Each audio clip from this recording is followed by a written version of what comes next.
उस शिव को पहचानना, उस शिव को जानना बड़ा कठिन है।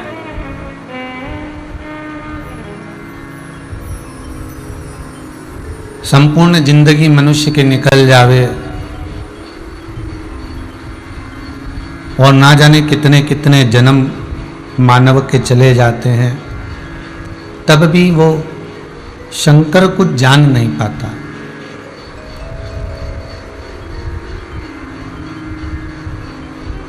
मैं राजगरिया परिवार से कहूंगा कि ये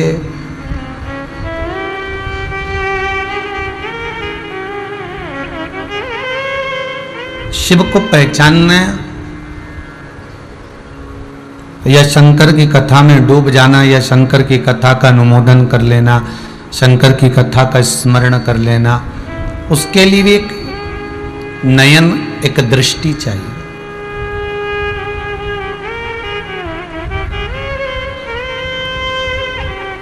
सबसे करीब में रहने वाले, सबसे नजदीक में रहने वाले देवता हैं देवाधिदेव महादेव, जो मनुष्य के, मानव के, जलचर के, थलचर के, वायुचर के, ये जितने भी जीव हैं संसार के, इन सारे जीवों के करीब में अगर कोई रहते हैं तो वो महादेव रहते हैं, शंकर रहते हैं।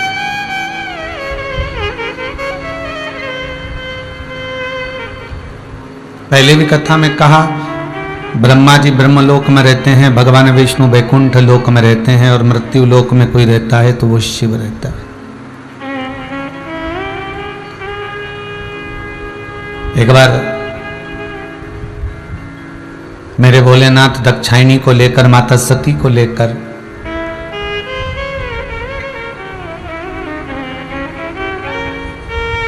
कुंभज ऋषि के आश्रम में कथा श्रवण करने के लिए जाते हैं, और कुंभज बाबा के आश्रम में जब कथा सुनने के लिए जाते हैं तो उसके पहले बीच मार्ग में रुकते हुए सती अम्बा, माता दक्षायनी, माता सती,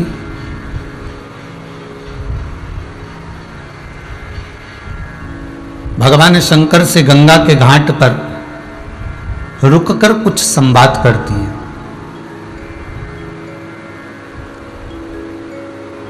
शायद शिव महापुराण की कथा में, स्कंद पुराण में, लिंग पुराण में जो भाव व्यक्त किया गया है वो कह सकते हैं कि एक तीर्थ में, गंगा के घाट पर स्मरण में जब दक्षायनी पहुंची हैं,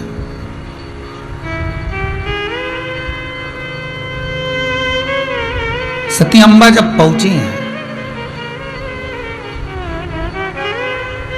तो शंकर उनके नजदीक में कुछ देर बैठे हैं, और सती अम्बा के मन में जो बहुत सारे प्रश्न खड़े हुए थे, सती अम्बा के मन में बहुत सारे जो सवाल थे, प्रश्न थे, बहुत सारे प्रश्न सती अम्बा के मन में चल रहे थे। उन प्रश्नों को मेरे बाबा ने सिद्ध किया।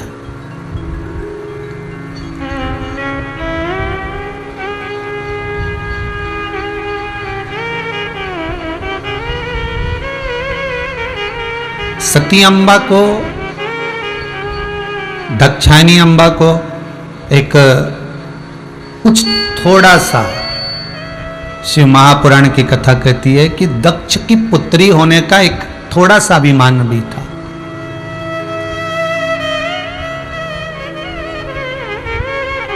थोड़ी सी अभिमतता भी थी। शायद इसलिए कहते हैं कि बहू अगर लेकर आओ तो कार वाली मत लेकर आओ, बहू अगर लेकर आओ तो संस्कार वाली लेकर आओ। कार वाली बहू लेकर आओगे तो बार बार कार की दोष दिखाएगी, और संस्कार वाली बहू लेकर आओगे तो परिवार को लेकर आगे बढ़ती हुई संस्कार की ओर अग्रणता प्रदान कर देगी। पर कहीं कहीं लगता है दक्षायनी अम्बा जो दक्ष की पुत्री हैं, सती अम्बा जो दक्ष की पुत्री हैं, ये जो सती है, ये दक्षायनी जो है, थोड़ा सा इनके भीतर दक्ष की पुत्री होने का भी थोड़ा अभिमान था।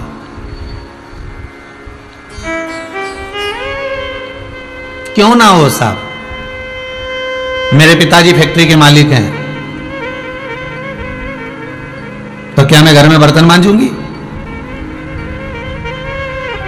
मेरे पिताजी के इतने शोरूम हैं, तो क्या मैं घर में भोजन बनाऊंगी? मेरे पिताजी के घर में इतने नौकर लगे हैं, इतने चाकर लगे हैं, इतनी गाड़ियां हैं, इतने बंगले हैं, इतना ऐश्वर्य है, तो क्या मैं ये छोटे मोटे काम करूंगी?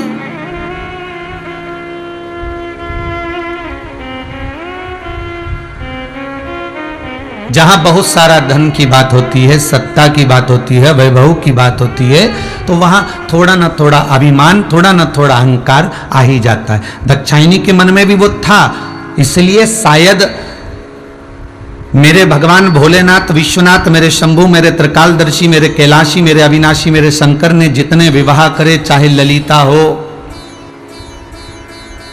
चाहे उमा हो, कात्यायनी हो, चंद्रघंटा हो, कुष्मांडा हो, उमा हो, ब्रह्मचारिणी हो,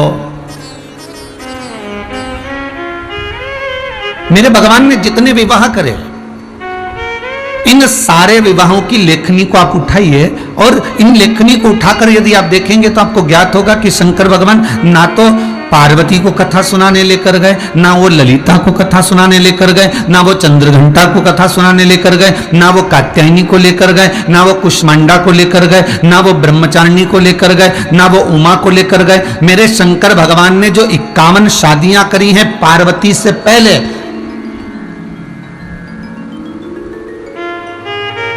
शंकर भगवान के 51 जो विवाह हुए हैं, कि पार्वती का जो जन्म है ये 52वें नंबर का जन्म है। इससे पहले पार्वती उमा बनकर, कात्यायनी बनकर, कुष्मांडा बनकर, चंद्रघंटा बनकर, स्कंदा बनकर, ये माता पार्वती कई अवतार लेती आई है, और बाद में ये सती बनकर आई, और सती के बाद में फिर इनका अवतार पार्वती के रूप में हो जाएगा। तो एक रूप माता पार्वती के ना जाने कितने बार अवतरित हो चुके थे, पर इतने रूप होने के बाद भी शंकर भगवान किसी को कथा सुनाने नहीं ले गए। अगर लेकर गए तो केवल सती को लेकर गए। उसका कारण क्या था? दक्षायनी को लेकर गए, उसका कारण क्या था? क्योंकि दक्षायनी के भीतर थोड़ी सी दक्ष की पुत्री होने की अभिमतता थी।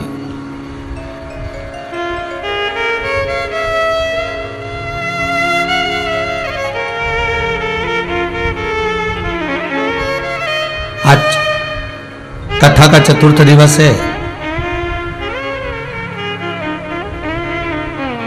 और चौथे दिन की कथा में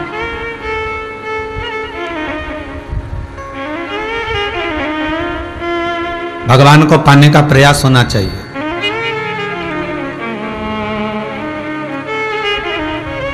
नंद बाबा, दशरथ जी, कदर्म जी, आंत्री जी, इन सब की कथा उठाकर देखना, सबकी कथा उठाकर देखिए। नंद बाबा 60 वर्ष की आयु में आए, तब उनके घर में भगवान कृष्ण पधारे। दशरथ जी 60 वर्ष की आयु में आए, तब राम जी पधारे। कदर्म जी 60 की अवस्था में आए, तब कपिल देव महाराज पधारे। आंत्री ऋषि 60 की अवस्था में आए, तब दत्तात्रेय भगवान पधारे।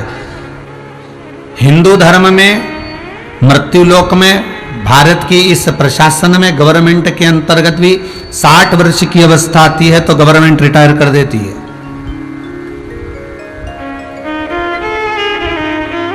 60 वर्ष की अवस्था में गवर्नमेंट भी रिटायर कर देती कि अब 60 साल तक तुमने खूब कंपनी के लिए, फैक्ट्री के लिए, प्रशासन के लिए करा, अब आप घर जाओ और अपने लिए करो, अपने इस जीव के कल्याण के लिए करिए।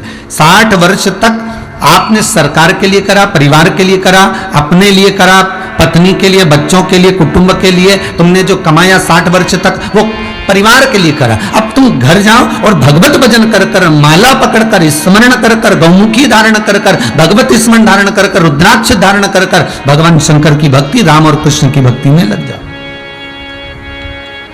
क्यों? 60 वर्ष की आयु में दशरथ जी राम जी को पा गए थे। 60 की आयु में नंद बाबा कृष्ण को पा गए थे। 60 की आयु में कदरम बाबा कपिल देव महाराज को पा गए थे। 60 वर्ष की आयु में अंतरिषि दत्तात्रेय भगवान को पा गए थे। तो शास्त्र कहता है कि जब 60 की अवस्था आए तो हम भी ये सारी लौकिक जो वस्तुओं में हमारी आसक्ति जो जुड़ी हुई है,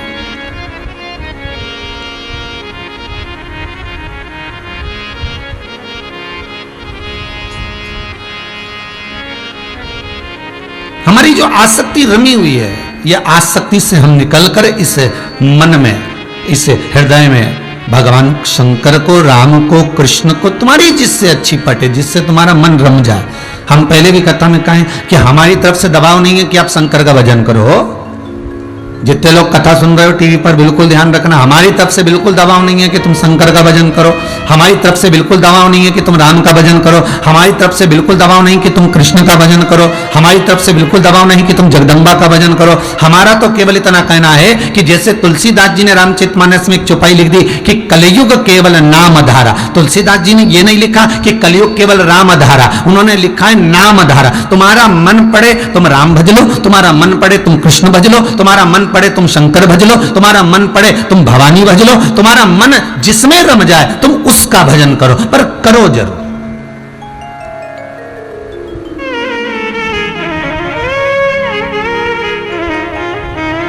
जिसमें तुम्हारी चित्तवृत्ति रमे उस देवता का तुम स्मरण करो, उस देवता का तुम भजन करो। हमारे यहां शादी ब्याह में बफेट लगती है ना,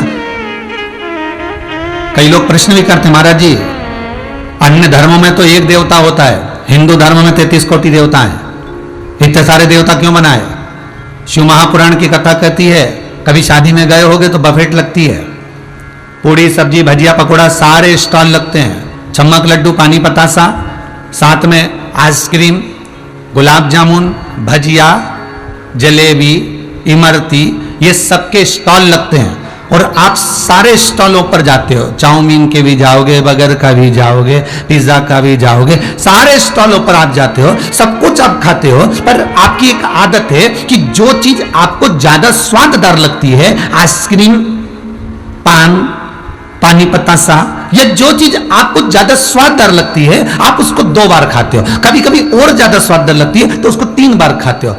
सब कुछ खाया आपने, सारे स्टॉल खाए आपने, पर उसके बाद भी आपको जो अच्छा लगा उसको आपने 2 या 3 बार खाया। उसी तरह 33 कोटि देवता हिंदू धर्म में इसलिए बनाए गए कि आपका मन पड़े, संपूर्ण ब्रह्मांड में तुम्हारी जो मर्जी पड़े उस देवता का स्मरण करो, एक एक देवता का नाम जाप करो। और निवेदन केवल इतना है कि जिसमें तुम्हारी चित्त वृत्ति पूर्ण तरह से रम जाए फिर उसको तुम जमकर पकड़ लो, उसके चरणारविंद को तुम अपने हृदय में रमा लो। और एक बार हृदय में रम गए तो जो स्वाद, जैसे एक स्टाल पर पेट भरकर पाने में जो आनंद आया वही आपका स्वाद, आपकी जिंदगी, आपका आनंद बना देगा। बस उसकी भक्ति में फिर आप रम जाओ।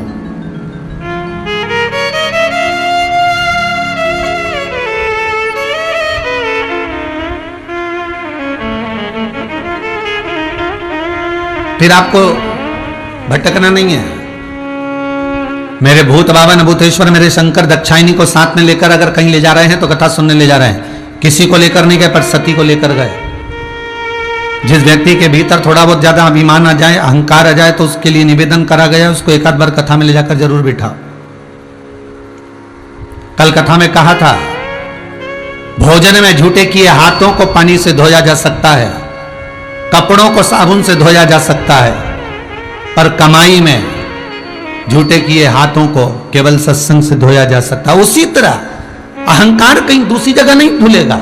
हमारी अभिमत्ता, हमारा अहंकार, हमारा अहम, ये मैं और मेरे की जो अभिमत्ता है, अहंकार है, ये और कहीं जाकर नहीं धुल सकता। इस अहंकार को, इस अभिमत्ता को, इस अहम को, इस अभिमान को हम अगर धो सकते हैं तो केवल सत्संग में जाकर धो सकते हैं। केवल सत्संग में, केवल कीर्तन में, केवल स्मरण।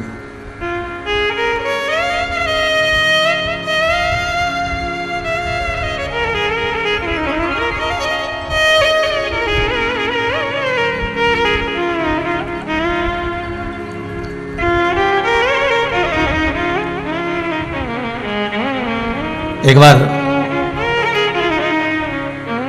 एक चिड़िया उड़ रही थी, गरुड़ ने उसको देख लिया और गरुड़ ने देखकर उसको खाने का प्रयास करा। चिड़िया की आंख में आंसू भर गए, रो रही।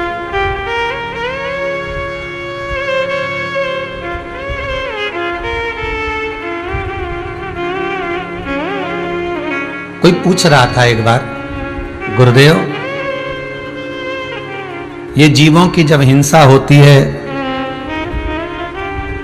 बकरी हो, बकरा हो, जीव हो, मछली हो, जब इनकी हिंसा होती है तो जैसे मनुष्य तड़पता है, चीखता है, चिल्लाता है, रोता है, क्या ये जानवर, क्या ये जीव भी चीखते हैं, चिल्लाते हैं और रोते हैं?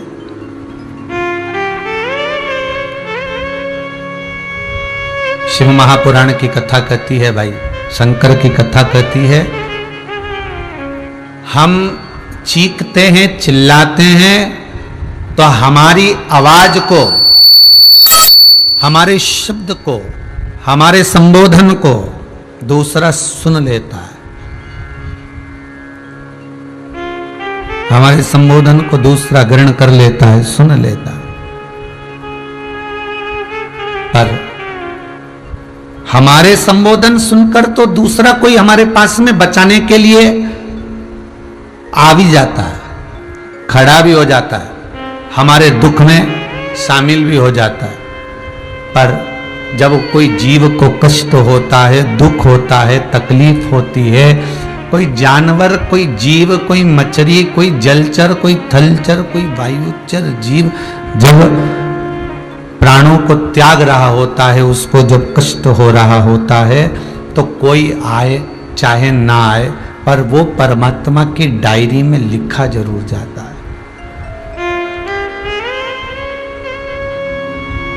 लिखा जरूर जाता है।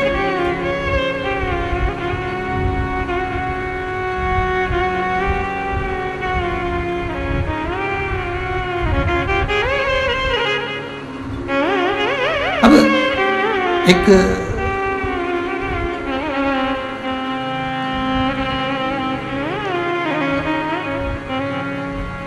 जब उत्तराखंड में त्रासदी मची थी केदारेश्वर की,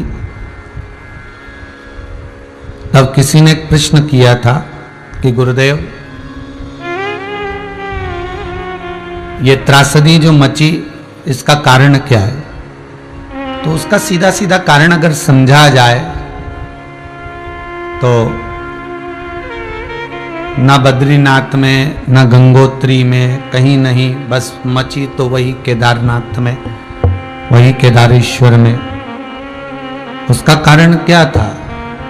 उसका कारण केवल इतना था, जो खच्चर, जो घोड़े तुमको अपनी पीठ पर बिठाकर वजन तोड़कर 14-14 किलोमीटर दूर तक खा नहीं रहे, पी नहीं रहे, तोड़ कर चले जा रहे। पैसा मालिक को दिया,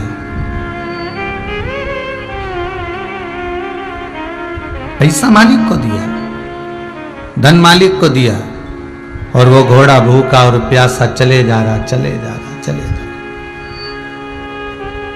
तो भगवान कभी तो सुनता है किसी ना किसी जीव की। आज लोगों ने मांसाहार करा, पक्षियों को लोग खाना चालू कर दिए, तो भगवान उनकी सुनकर यह कोरोना वायरस भेजा। सुनता तो है वो, बस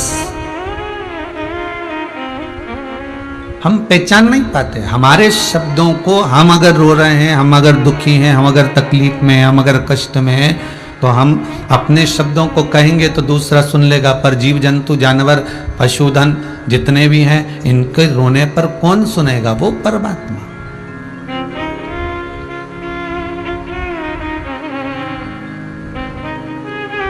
चिड़िया उड़ रही है, रो रही है, और चिड़िया रोई।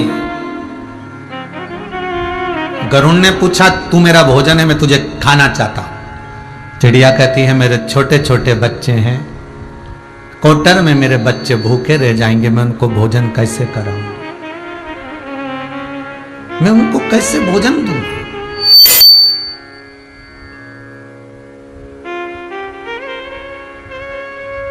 मैं उनको कैसे भोजन प्रदान करूंगी? मेरे बच्चे भूखे रह जाएंगे। मेरे बच्चों को भोजन कैसे मिलेगा? कैसे मैं उनको दे सकती हूं भोजन? गरुण कहने लगा कि मुझे भूख लग रही है, मुझे तो तुझे खाना है। चिड़िया ने जब हाथ जोड़े तो गरुण कहता है, एक शर्त लगाता हूं, अपन दोनों उड़ते हैं, अगर तू मुझसे जीत गई, मुझसे आगे निकल गई, तो मैं तुझे छोड़ दूंगा, और यदि तू मुझसे पीछे रह गई तो मैं तुझे खा जाऊंगा। चिड़िया ने मन में सोचा, मरना ही तो है, एक बार प्रयास करने में क्या जाता है, मंजूर है मुझे, अपन दोनों उड़ते हैं। पर चिड़िया ने कहा, मंजिल आएगी तब तक उड़ना पड़ेगा, और मंजिल जैसे ही आएगी तब तक दोनों उड़ेंगे। ये नहीं कि मैं पीछे रह गई तो तुमने जीत मान लिया है, मंजिल तक तो उड़ना है। आज भी रेस होती है, दौड़ होती है, तो एक रिबन बांध दिया जाता है, एक चूने की लाइन बना दी जाती है कि इस मंजिल तक आपको दौड़कर आना है, भले तुम आगे हो जाओ पीछे हो जाओ, दौड़ते रहो, पर इस लाइन पर आकर जो टच कर लेगा, इससे अग्रण्य जो निकल जाएगा वही विजय है, वही जीता है। गरुड़ ने कहा ठीक है,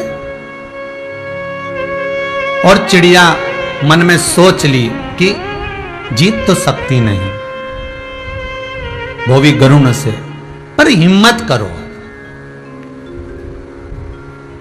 और चिड़िया और गरुड़ दोनों उड़ने लगे।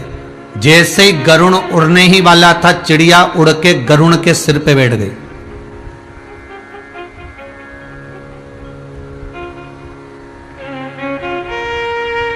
जम के पंजे से गरुड़ का सिर पकड़ लिया और गरुड़ भागता गया, उड़ता गया, उड़ता उड़ता उड़ता उड़ता गरुड़ जब पहुंच गया, जिस चूने की लाइन तक जाना था, मंजिल तक जाना था, जिस रस्सी तक जाना था, जिस रिबन तक जाना था, बस सामने रिबन आ रहा था और चिड़िया तेज उड़कर भागी और रिबन से आगे उस मंजिल की तक चिड़िया पहुंच गई।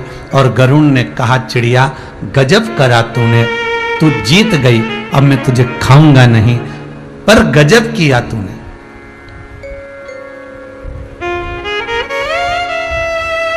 केवल शरीर का बल नहीं, बुद्धि का बल भी जरूरी है महाराज।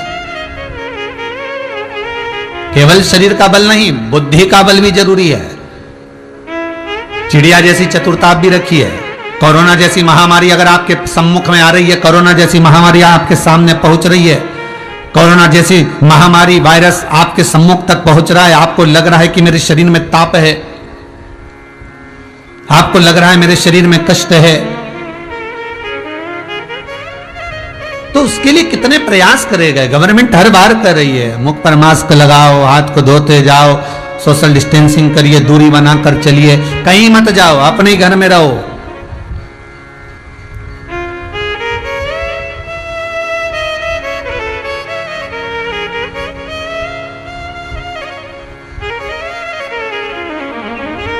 और केवल घर में पड़े नहीं रहना है, घर में रहकर थोड़ी हरी चर्चा, थोड़ा सत्संग, थोड़ा हंसी मजाक, थोड़ा आनंद का भाव तुम्हारे भीतर होना चाहिए।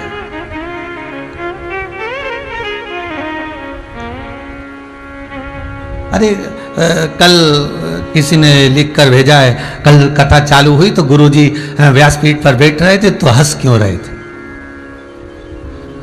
मुस्कुरा क्यों रहे थे? अरे भाई, रोने के लिए तो पूरी जिंदगी पड़ी है, मुस्कुराने के लिए तो शिव पुराण के 7 दिन मिलते हैं।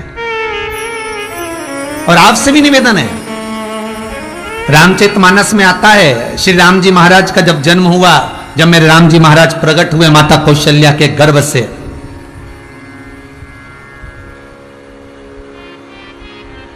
तब माता कौशल्या के गर्भ से जब राम जी प्रकट हुए तो उस समय पर माता कौशल्या राम जी को देखी और राम जी को देखकर माता कौशल्या ने कहा कि ये जो स्वरूप तुम धारण कर कर पैदा हुए हो, प्रकट हुए, इतना विशाल तुमने स्वरूप बनाया है, ऐसा स्वरूप नहीं चाहिए एक माता को। माता पुनि बोली सोमति डोली तजहु तात यह रूपा कि जय शिशु लीला अति प्रियशीला यह सुख परम अनुपा। हे राम, मैंने बेटा मांगा था, तुम बाप बनकर पैदा हुए हो, छोटे हो जाओ। राम जी कहते मैया कितने छोटे होना जरा बता देना। राम जी छोटे होते गए इतने से हो गए। कौशल्या मैया बोली बस बस बस बस इतना बड़ा चलेगा। अब कौशल्या जी करे राम जी से जितने तन पे कपड़े पहने सारे उतार दो। राम जी कहते मैया हम नग्न हो जाएंगे। कौशल्या जी कहती हैं कि इस मृत्यु लोक में जन्म लिया है तो नग्न अवस्था में ही पैदा होना पड़ेगा, और जब प्राण छूटेंगे तो जैसे आए हो वैसे ही जाओगे। अकेले, कोई वस्त्र नहीं, तन पर कोई साज नहीं, वैसे ही जाना। कितना खर्चा करा इस शरीर पे राम, बादाम खिलाया, काजू खिलाया, क्रीम लगाया, पाउडर लगाया, थोड़ी सी भी कमी पड़ जाए किसी भी चीज में। दूध नहीं आया आधा घंटे से, तब से मैं बैठा हूं। 1 घंटे पहले से मैंने बोला था कि मेरे को ये सब्जी चाहिए, सब्जी नहीं आई। इस शरीर के लिए इतनी आसक्ति बनी रही, काजू बादाम पिस्ता खारक सब कुछ दिया, फल फ्रूट मिठाई खूब खिलाया, और आखिरी में ये शरीर पड़ा रह गया, आत्मा निकल कर चली गई।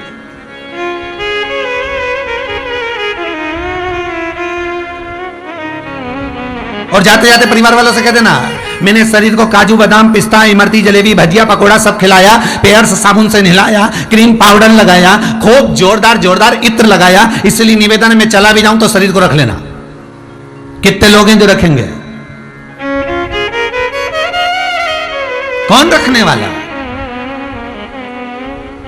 भाई मुट्ठी बांधे आया जग में, हाथ पसारे जाएगा, क्या तू लेकर आया जग में, क्या तू लेकर जाएगा। ये शब्द दुनिया के लोगों ने कहा, पर शिव महापुराण की कथा कहती है कि मुट्ठी बांधे आया जग में, हाथ पसारे जाएगा।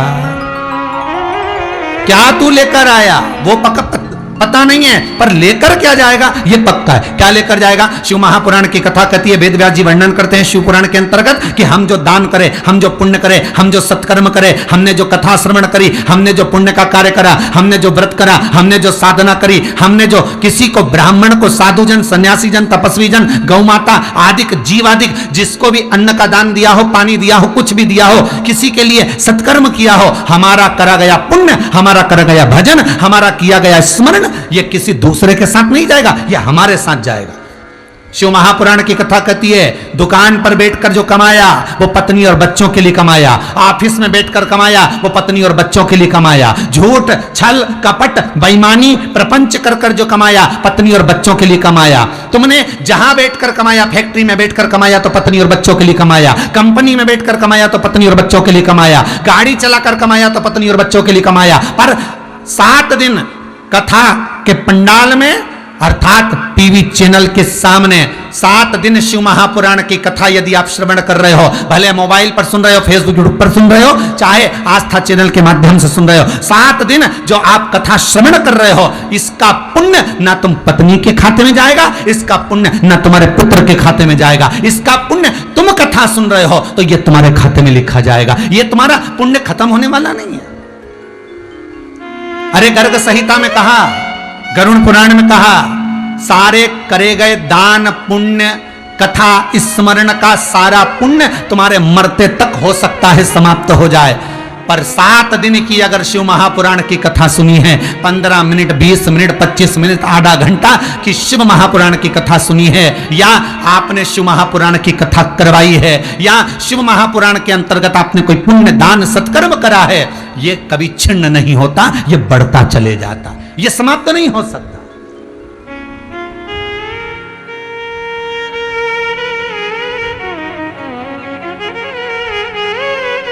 चलो आ जाओ गरुड़ पुराण पर।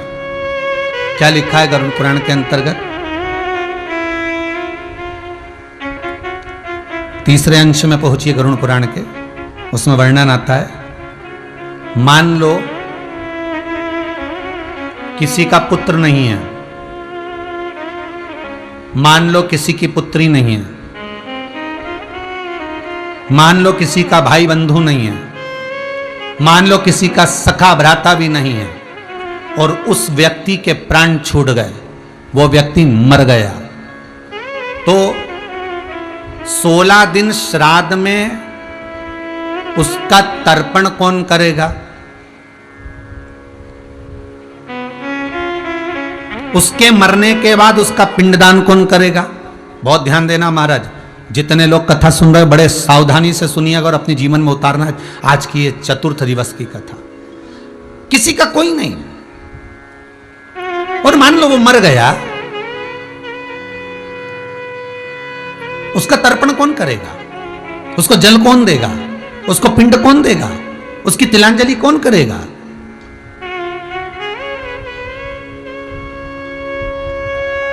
शिव महापुराण की कथा कहती है, गरुड़ पुराण का तृतीय अंश कहता है कि जिसने अपने जीते जी शंकर जी के ऊपर 1 लोटा पानी चढ़ाया है, शिव पिंडी के ऊपर 1 लोटा जल चढ़ाया है, उस जीव के कोई है नहीं है, अगर वो मर भी गया तो तुम्हारा जल जो तुमने शंकर को समर्पित करा है, वही जल तुम्हारे काम, तुम्हारे मरने के बाद तर्पण में वही शंकर तुम्हें प्रदान कर देता है। जिस पिंडी पर तुमने जल चढ़ाया वही पिंडी तुम्हें पिंड का भाग प्रदान कर देती है, तुम्हें किसी दूसरे से पिंड और जल मांगने की जरूरत भी नहीं पड़ती। भागवत पितरों को तार देती है, श्रीमद् भागवत कथा में लिखा है कि पितरों को तारती है, और हम भी करें, भागवत पितरों को तारती है।